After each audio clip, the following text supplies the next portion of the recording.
RTV app వార్తల్ని క్షణాల్లో చదివే అవకాశం ఉంటుంది. ఒక న్యూస్ పేపర్, ఒక టెలివిజన్ ఛానల్ మీ చేతుల్లో ఎప్పుడూ ఉంటాయి. పోలవరం నియోజకవర్గంలో ముఖ్యంగా కొన్ని విషయాలు మనం తెలుసుకోవాలి.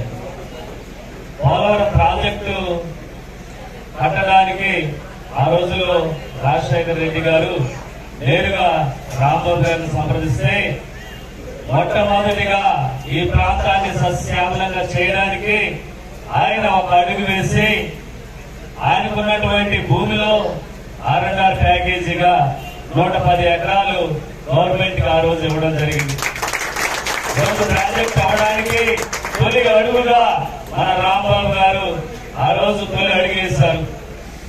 ఎందుకంటే ఇక్కడ పోలవరం ప్రాజెక్టు కడితే అనేక గ్రామాలకి, నిరుపేదలకి నీరు అందుతుంది. ఈ నీటి ద్వారాగా మన ప్రాంతం అంతా సస్యశ్యామలంగా ఉంటుంది అని ప్రారంభించడం జరిగింది.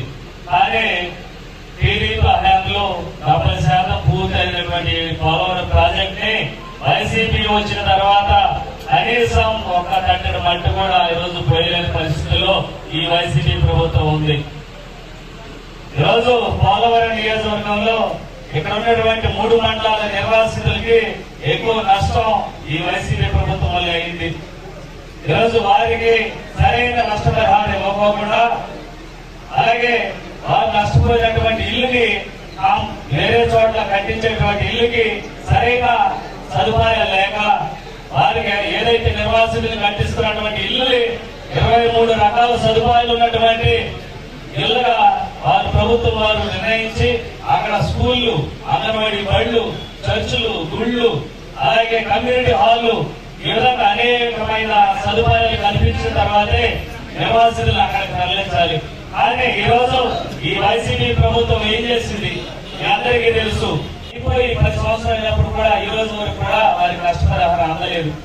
ఇలాగా ప్రతి ఒక్కరు కూడా నిర్వాసితుల్ని ఈరోజు ఇక్కడ కాపర్ డ్యామ్ కట్టి ఇక్కడ ఉన్నటువంటి ఏదైతే ముంపు మండలాల గ్రామాల్లో ఉన్నటువంటి నిర్వాసితుల్ని తమంతట తామే ఇక్కడ నుంచి వదిలి బయట ప్రాంతాలకు వెళ్లేలాగా ఈ ప్రభుత్వం చేసింది.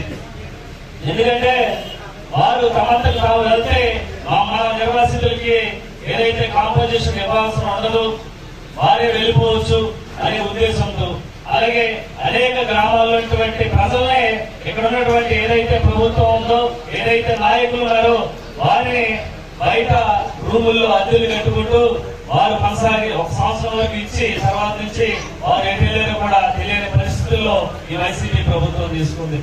ఇలా చూసుకుంటే నిర్వాసితులకి పూర్తిగా అన్యాయం చేసినటువంటి వైసీపీ ప్రభుత్వాన్ని మనం ఏం చేద్దాం? సరే ఏం చేద్దాం? అందరూ కూడా భారీ మెజార్టీతో గెలిపించాలి. ఈరోజు కేవలం పవన్ కళ్యాణ్ గారు పోలవరం ప్రాజెక్ట్ సంబంధించి ఈ సీటు తీసుకోవడానికి కారణం ఏంటంటే మనమే కొట్టాలి, మనమే కట్టాలి, అంటే మనమే అధికారంలోకి రావాలి, మనమే పోలవరం ప్రాజెక్టు ప్రారంభించాలి అనే ఒక నినాదంతో ఈరోజు పోలవరం ప్రాజెక్ట్ ని, పోలవరం నియోజకవర్గాన్ని ఆయన తీసుకోవడం జరిగింది. తీసుకునేటప్పుడు రాంబాబు గారికి ఒక మాట చెప్పడం జరిగింది. పవన్ కళ్యాణ్ గారు ఆయన మీద ఉన్నటువంటి అభిమానంతో, అలాగే రాంబాబు గారికి నా మీద ఉన్నటువంటి అభిమానంతో ఈరోజు పోలవరం నియోజకవర్గంలో తప్పకుండా భారీ మెజారిటీతో గెలిపి తీసుకొస్తానని పవన్ కళ్యాణ్ గారికి రాంబాబు గారు మాటిచ్చారు. ఆ మాటను నిలబెట్టుకోవాలవుతా. కనుక మీరందరూ కూడా ఎమ్మెల్యే అభ్యర్థి నేను కాదు, రాంబాబు గారు అన్న ఒక ఉద్దేశంతో మీరందరూ కూడా రాంబాబు గారిని ఇక్కడ ఇంచుమించుగా 70,000 ఓట్ల మెజారిటీతో మీరందరూ గెలిపిస్తారని నేను మనస్ఫూర్తిగా కోరుకుంటున్నాను. మరిన్ని వీడియోస్ కోసం ఛానల్ ని సబ్స్క్రైబ్ చేయండి, లేటెస్ట్ అప్డేట్స్ కోసం వాట్సాప్ ఛానల్ ని ఫాలో చేయండి, అండ్ లింక్ డిస్క్రిప్షన్ లో ఉంది.